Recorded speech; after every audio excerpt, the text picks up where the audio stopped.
Hello বন্ধুরা, welcome to my bridal blogs. আর একটা ব্যস্ততম দিনের কথা তোমাদের সাথে শেয়ার করতে আসলাম। দিনটা হচ্ছে 11ই মার্চ। একে তোমরা আমার আগের ব্লগেই দেখেছো, ও রিসেপশনের সাজটা আমি সাজিয়েছিলাম।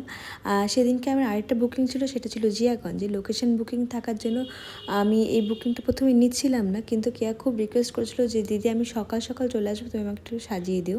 আর সেই মতো 12টার কাছাকাছি চলে আসে এবং ওর লুকটা আমরা মোটামুটি 1:30টার মধ্যেই কমপ্লিট করে দিই।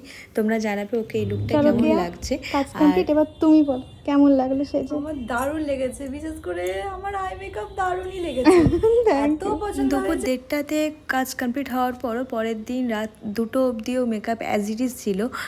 এই ফিডব্যাকটা আমি তোমাদের সাথে শেয়ার করেছি। যাই হোক, পুরো কাজটা করার পর আমরা বেরিয়ে পড়ি জিয়াগঞ্জ উদ্দেশ্যে, কিন্তু রাস্তায় ছিল ভীষণ জ্যাম। কি রাস্তায় ভিড় এতটাই ছিল যে টাইমলি বেরোনোর পরেও আমরা জ্যামে প্রায় ঘন্টাখানেক ওয়েট করতে হয় আমাদেরকে। মোটামুটি অর্ধেক হিস্টোরিক্যাল প্লেসই আমাদের রাস্তাতেই পড়ে, তো আমি সেই ফুটেজগুলো শেয়ার করি তোমাদের সাথে। তারপর আমরা পৌঁছে যাই জিয়াগঞ্জ। দিশা সেদিনকে আমার রিসেপশন ব্রাইড, ওর ব্রাইডের দিনও সাজটাও আমি সাজিয়েছিলাম। আর এটা ছিল ওর রিসেপশন লুক। তোমরা অবশ্যই জানাতে ভুলবে না ওর রিসেপশন লুকটা তোমাদের কেমন লাগলো। এই সিজনে এটাই ছিল আমার শেষ কাজ। দেখা হচ্ছে নেক্সট কোনো ব্লগে। Till then, bye by.